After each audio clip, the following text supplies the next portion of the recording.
The Fed made a huge decision today. They cut interest rates by an unprecedented amount. This is the first time that they have cut in 4 years. It was 50 basis points that they went off the table. And if we look at the stock market, it is whipsawing around. If you look at the S&P, the S&P is up about a quarter point. The NASDAQ about the same. The Dow actually about the same. But these numbers were read just a few moments ago. So it's almost as if the market wanted to see a big interest rate cut, and now they got it, and now they don't know what to do. They're shell-shocked. If we come over here to the dot plot. Now, this is all of your Fed presidents out there that give a vote of where things are going to be in the future, 2025, 26, 27, and then the longer run of where they think interest rates are going to go. We have 11 voting presidents right now. 10 of them voted for a 50 basis point cut. One of them voted for a 25 basis point cut. So if we look into the future, if we look the rest of this year, you can see that the majority are kind of sitting in that 4.25 to 4.5 point range. Now, when we go to next year, this is end of next year, about 3 to 3.5 is the consensus. So it's kind of that 3.25 area. Going into 2026, actually interest rates under 3%, and that's kind of where we sit, around under 3%. This is probably 2.75 if I had to give an average of this conglomerate right here. So you can see that interest rates are said to be rapidly going down. And it's almost as if it's this rush back to zero, which it seems like. So inflation is obviously the talk of the town. It's affecting you, it's affecting me, it's affecting everybody out there. It is this thought that if we bring down interest rates, it's going to help everybody. For me, I still see inflation out there. Now, let's look at a couple of things here. Consumer spending. This is from Powell's notes. He spoke at 2:30 today. Consumer spending is stable. Okay, I do agree with that. We have seen that stat. But we also see credit card spending is at record levels. So my comment as playing devil's advocate here is, yes, people are still spending.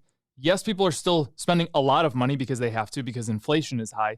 But if it's spent on a credit card, how good or bad is that? Putting people into debt. I mean, obviously we have credit cards at just all-time highs right now. I actually heard of a person yesterday. He has about $10,000 on his credit card, and he's paying the minimum every single month. Now, I personally think that that's completely irresponsible. And I know a lot of this stuff wasn't your emergency fund spending. It was a lot of frivolous things on there. But at the same point, we can talk about the consumer is still strong, but how strong are they if they don't have the actual money to pay for it? That's one big thing about it. GDP growth, solid. It's going to be about 2% over the next 2 years. Now, here's my question. If we're going to see solid GDP growth over the next 2 years, around 2%, which is about the median that Powell suggested, why are we cutting interest rates? What's the purpose of cutting interest rates? It's really to spark the economy. And if we're going to have 2% median growth over the next 2 years, then what are we sparking? Why are we trying to spark something? You cut interest rates because you want to spark an economy. But if we have consumer spending at the levels that they are, we have really low unemployment right now. Yes, it's higher than it was about a year ago, but it's still really low record unemployment. I don't understand why we're cutting interest rates here. Unemployment is up, but it's still low, like I just said. 2 goals of the Fed right now: low inflation, max employment. I'm not seeing the reason for the cut right now, except to give the market what they want. Now, another thing. There was a video that was posted maybe last week, maybe a couple weeks ago, and it looked at the history of rate cuts. Each time that there is now we haven't done a rate cut in 4 years because we've been fighting this inflation, this really, really sticky inflation. But every time, most times, I wouldn't say every time, you go and cut rates, what happens? You go into some type of recession. Here's my big fear.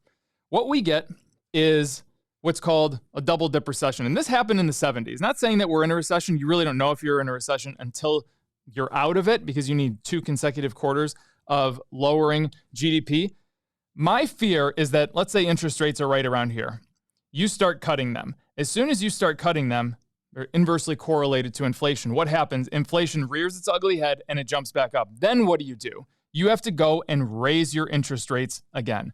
That induces sheer panic. Look at the 70s. The 70s were a total disaster for this reason. I don't know if we're in a recession right now, but what I do know is if they drop interest rates like they did today, 50 basis points, and then they come around maybe January, February, March of next year and have to raise them back up, let's say they drop them a couple more, 50 more basis points the rest of this year, you are going to have some serious, serious problems in the stock market. Now, it's funny we talk about this because Paul is coming out with a video tomorrow on the main channel, and it's about how stocks react to interest rate cuts. It's going to be a really interesting video, but it's cool to see how these correlations happen. Everything is not just one way. It's not just slash interest rates by 50 basis points, everything gets better out there. No, there's a push and a pull. Everything in the economy is a push and a pull.